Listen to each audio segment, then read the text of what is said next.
Ano? Ano yung greatest commandment? Letter S, SW, mag-solely. Mag-win ka ng kaluluwa. Di ba? Yun yung unang-unang bunga na dapat mong hanapin. Although, hindi lahat ng tao binigyan ng gift na makipag-usap ng magaling. Kung bang iba hiyak-hiyak, di ba? Hindi mo nga makausap Paano pa siya mag-story? Hindi lahat tayo pantay-pantay na create ng Panginoon. Merong born leaders, meron talaga mga nag-lead talaga, meron pa mga bata pa lang, nag-lead na siya, di ba? Gusto niya na mag-lead. Di ba? Yun na yung gusto niya, yun na yung passion niya. Pero mga tao naman, na hindi yun yung forte nila, pero sa iba sila magaling. Magaling sila sa music, magaling sila kumanta, di ba? Magaling sila mag-assist ng kanilang pastor, magaling sila mag-serve, magaling sila magturo ng bata. Yun yung mga sinasabi nating bunga. Ang bunga natin bilang isang Kristiyano, nasan ba tayo sa ministry ng church? Alam niyo, isa sa mga goal dapat ng youth natin ay ma-involve ang bawat isa sa youth. Okay? Ang bawat isa sa inyo sa isang ministry. Amen. Kahit anong ministry, sabi ko nga sa inyo, hindi mahalaga na ikaw yung tumatayo dito. Hindi mahalaga yun. Kahit sa audio ministry, kahit sa audio-visual ministry, kahit lang yung pag-aayos ng cleaning ministry, di ba? Pag-aayos ng silya, ng electric fan, di ba? Paglilinis, kahit anong ministry na alam mong makakatulong at mapapalago ang iyong gawain. Itong church na to, ng Berean, at sa lahat ng church, dapat ma-involve ang youth sa isang ministry. Amen. Amen. So, it is a lifelong goal. Pero ang pinakaunang magandang gawin mo, pumasok ka sa isang ministry. Okay?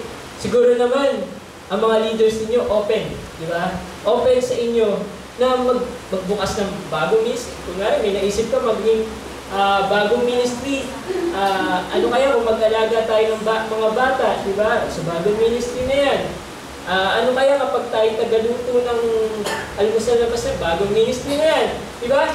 Lahat ng pwede natin gawin, pwede na maging ministry Diba? Ang mahalaga, pumasok ka sa isang ministry. Ang tanong ko sa inyo, be honest, sino dito ang merong ministry sa church? Hindi lahat nagtaas ng kamay. Okay? Hindi lahat tayo nagtaas ng kamay. Pero hindi ko naman sinasabi ganun na, diba? Hindi ko naman kino-condemn, pero ang sinasabi ko, we must bear fruit. Kung Kristiyano ka, hindi ka mananatili na walang bunga. And isa sa mga magandang simula, good start, para sa mga youth, is to be involved in a ministry. Amen. Kahit galaw yung kumakanta dito ng mga kalalakihan, di ba? Punta ka lang dito. Kumari, kumakanta ka. Lip-sync ka lang. Diba? Pero, nasa ministry ka. Amen. Nakaka-glorify ka. Yun dapat yung goal natin. And that is bearing fruit. Ano sabi ng Bible? Ano yung sabi natin sa number 2? Bear as much fruit as possible. Kunwari, nagsimula ka sa isang ministry na to. Naging professional, professional tagalinis ka na. Diba? Gusto ko na mag-evolve. Gusto ko na mag-song leader. Ayan, nagsisimula na dyan. Diyan lang nagsisimula yan Gusto na mag-song leader. Diba? Pagka nag-evolve ka na mag-song leader, sobrang galing mo na mag-song lead. Diba? Lahat na ng tao, napapakanta mo. Diba? Gusto ko na maging Sunday school teacher. So, naging teacher ka na. Nag-evolve ka. Diba? Naturuan mo yung mga simula ka sa bata, hanggang sa patanda. Diba? Magaling na teacher ka na, gusto mo na maging preacher. Diba? Bear fruit as much as possible. Sa haba-haba na yan, ng panahon, ako, sabi ko nga sa inyo, 15 years. 15 years na pinilit ako sa ministry. Hindi, joke lang. 15 years na nakasama ko ang tatay ko, ang mga magulang ko, ang pamilya ko sa ministry, sa loob ng ministry. Alam niyo ba, ako mismo merong absent sa church. O ako pa yun na anak pa ng pastor. Pero inaamin ko, nakaka-absent ako sa church. Nakaka-absent ako ng Sunday. Pero sinasabi ko, kung nagsimula ako na wala akong ginagawa at nandito ako ngayon, after 15 years, after 5 years, after 2 years, na wala pa rin akong ginagawa, baka balik tayo sa point number 2 natin. Baka meron ng problema sa Christianity mo. Hindi kaya false Christian ka? Na pinapractice mo lang ang kasalanan? Na gusto mo lang maging Kristiyano kasi, eternal security pala. Diba? Pag naligtas pala ako, wala na diba? Pwede na akong magkasala. Pero sasabihin ko sa iyo, kung ikaw tunay na Kristiyano ka ngayon, pero meron kang ginagawang mali, alam mo sa buhay mo na hindi tama yung ginagawa mo, isang araw, meron chastisement ako. Mararamdaman mo yan. And alam ko sa inyo, personally, nakakaranas kayo na kung every time na nag-drift away ka sa gawain ng Panginoon, nakakaranas ka na para bang pinaparusahan ako ng Panginoon. Diba? So para bang meron sinasabi ang Panginoon sa akin. Kahit sa maliit na bagay lang, minsan nananakawan ka, na-snatchan ka, diba? Yung test mo, baksak. Sa mga ganyan simpleng bagay, meron tumawag doon, baksak yata.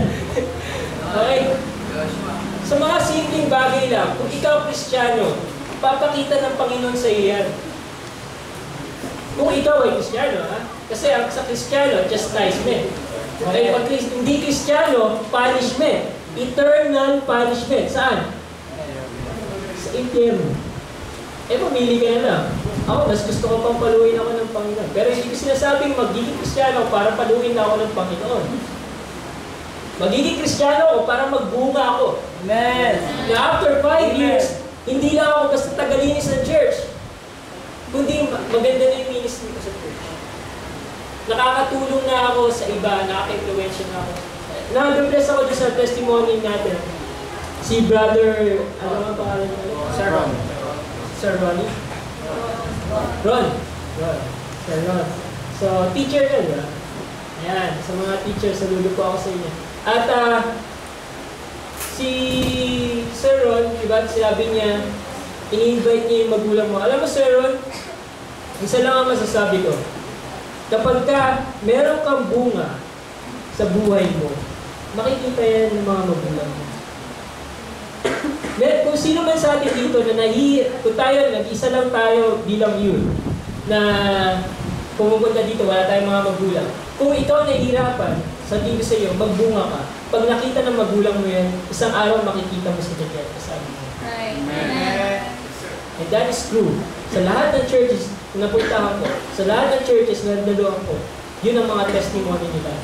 Dahil naging faithful ako sa Panginoon, dahil naging faithful ako sa church, dahil nagkaroon ako ng bunga, ito yung mga bunga ko ngayon, magulang ko. Hindi pa ganun kasarap yun. Amen. Kaya isang araw, kasama mo ang mga magulang mo, at alam mo, isang araw, pag namatay kayo, diba, bawian kayo ng buhay, doon kayo sa langit makikita kita. Merong grand Amen. And that is bearing fruit. Ang sabi ng Galatians 5:22 verse 23, but the fruit of the Spirit is love, joy, peace, long-suffering, gentleness, goodness, faith, meekness, temperance, against such there is no law. Asan yung mga bunga niyo na yun? Diba? Sabi ng Titus 3:14, let us learn to maintain good works for necessary uses that they be not unfruitful. Huwag ka manatiling unfruitful. Ang sabi ng 1 verse 3 ng Psalm, na yun yung key verse natin, and he shall be like a tree planted by the rivers of water. Isipin niyo yun, rivers of water. Alam niyo yung ibig sabihin niya dito? Ang sinasabi niya dito, hindi mo na kailangan diligan yan kasi tabi niya yung ilog. Diba? Yun yung nagpa-plant niya. That bringeth forth his fruit in his season. Kahit na walang nagdidilig dyan, magbubunga yan. His leaf also shall not wither, and whatsoever he doeth shall prosper. Yun yung pangako ng Panginoon. Amen. Amen. Kaya pipili ka. Punta tayo dun sa conclusion natin. Pipili tayo. Tayo yung branches. Ang sabi ng John chapter 15 verse 1 to 8, ang mga hindi nagbubunga, nakokorap, nabubulok. Ang sabi ng Panginoon, pinuputol niya. Yun yung process dun eh. Pinuputol para tumubo ulit, para itong bagong bunga, siya yung magbubunga. Gusto mo ba maging biktima ka? kung ano yung thinking ng culture natin yun. O, siguro, sa mundo natin yan, siguro, magiging in ka sa kanila. Siguro, magiging tanggap ka sa kanila. Siguro, magkakaroon ka ng maraming friends. Di ba? Pero, kung alam mo sarili mo na hindi tama yung ginagawa mo, kung alam mo sarili mo na hindi yan yung gusto ng Panginoon sa iyo, gusto mo bang manatiling biktima? O gusto mo maging champion ng Panginoon sa mundo ito? It's your choice. Sabi dito, kung hahayaan lang natin ang Panginoon, alagaan tayo. Ang Panginoon ay ang Diyos Ama, ang magdidilig sa atin, you will not be tired. Hindi ka mapapagod sa ministry. Bakit? Magbe-bear ka lang ng fruit. Magbe-bear ka lang ng fruit. Hindi ka mapapagod. So na yun, meron na ba kayo narinig dito na kahit sinong puno, bigyan ko kayo ng reward? Kapag meron na kayo narinig na isang puno na nagsabi, pagod na ako. Diba? Papukoy mo na ako. Diba? Meron na ba na gano'n sa inyo? O baka top 3 yan. Diba?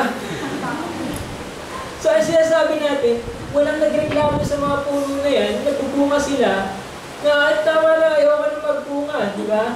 Pero hanggat nandiyan pa sila, nagbubunga sila. And that should be us, Christians. Hanggat nandito tayo sa ministry, nandito tayo sa church, habang tumatagal, dumadami yung bunga natin. And that is our purpose. And that, kaya tayo create ng Panginoon para maging ganun. So trust the process, sabi nga, di ba? Trust the process ng Panginoon. Siguro masasaktan ka initially kasi tatagpuran mo yung mga kasalanan mo. Hindi ka sanay, di ba? Hinahanap pa ng gusto. Pleasure yan eh. Pleasure yan. Totoo yun. Lahat ng kasalanan, pleasure. Kaya nga ginagawa kasalanan kasi gusto ng tao eh. Pero pag kasalanan na ayaw gawin ng tao, di ba? Ano bang meron sa isang party? Di ba? Nagpapakasaya ang mga tao. Bakit? Kasi masaya. Di ba? Masaya eh. Pero, sa maling paraan. Di ba? Ano nangyayari doon? Mayroong mga tao na nalulunod sa drugs. Mayroong mga party na nag-drugs na yung mga youth. Youth pa lang. Diba? Pero, sinasabi natin, kasalanan yan. Sabi ng Bible, abstain from all appearance. Trust God. Amen. Yun yung uling mensahe natin yun. Yun yung uling challenge na ibibigay ko sa inyo. It is your choice. Siguro balik tayo next year. Kung may imbitahan ulit kami ng church, kahit na makapakinig lang. Amen. Hindi naman ako magsalita eh. Pero makapakinig ako sa inyo yung youth fellowship, makadala ko sa inyo yung youth fellowship, yung mga church. At magbabalitaan tayo, kamusta yung bunga na, kamusta yung ministry mo? Meron ka na ba yung mga hindi nagtaas na kamay, baka magtaas na kamay pag nagtanong na, meron na ba kayong ministry? Di ba? At magtagal, magkakasama tayo, nakikita natin ang bawat isang nagbubunga. And that is the challenge today. That is the challenge this afternoon. Yun sana yung maging nasa puso mo ngayon. Sabi mo sa Panginoon, wala naman ako eh. Kung ako lang mag-isa, wala akong pupuntahan. Siguro mag-e-enjoy ako, pero panandaling pleasure lang. Pero diyan, alam ko, meron akong eternal. Di ba? Meron akong eternal place kung saan nandiyan lahat ng glory. Nandiyan lahat ng pleasures. Nandiyan lahat ng joy. Amen. Na lahat ng temporary joy dito, walang-wala yan pagdating natin dito sa namin. So, ano pipiliin mo? Yung temporary things o yung eternal things na naghihintay sa'yo? Magbunga tayo ngayong hapon ito. Tayo po tayong lahat, manalangin tayo. Amen.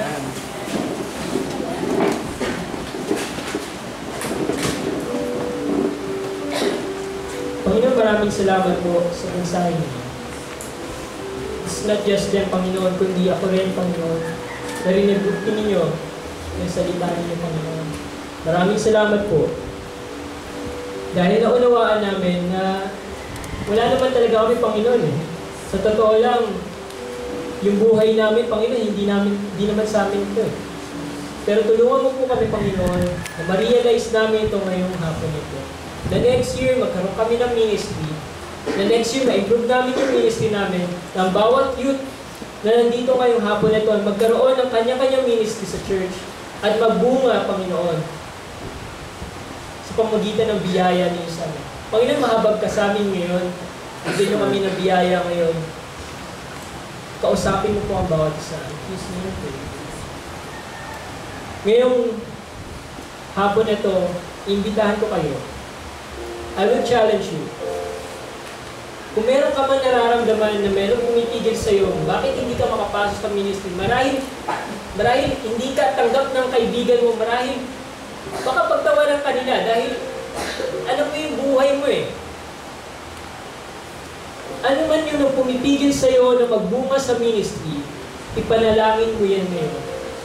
At sabihin mo sa Panginoon, Panginoon, tulungan mo po ako. Break my heart, Panginoon. Tulungan mo po ako na magbunga sa ministry.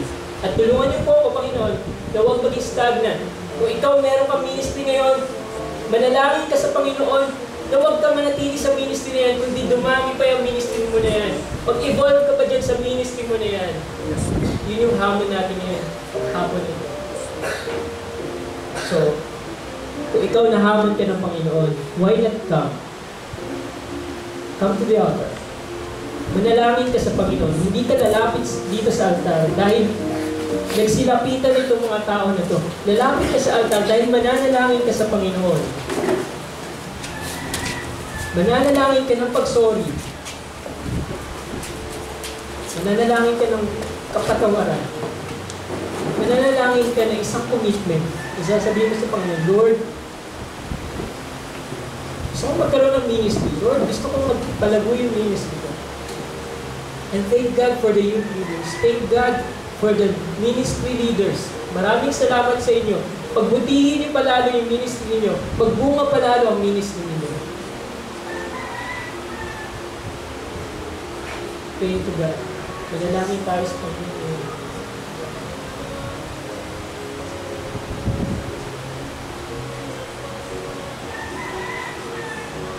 Don't be a victim.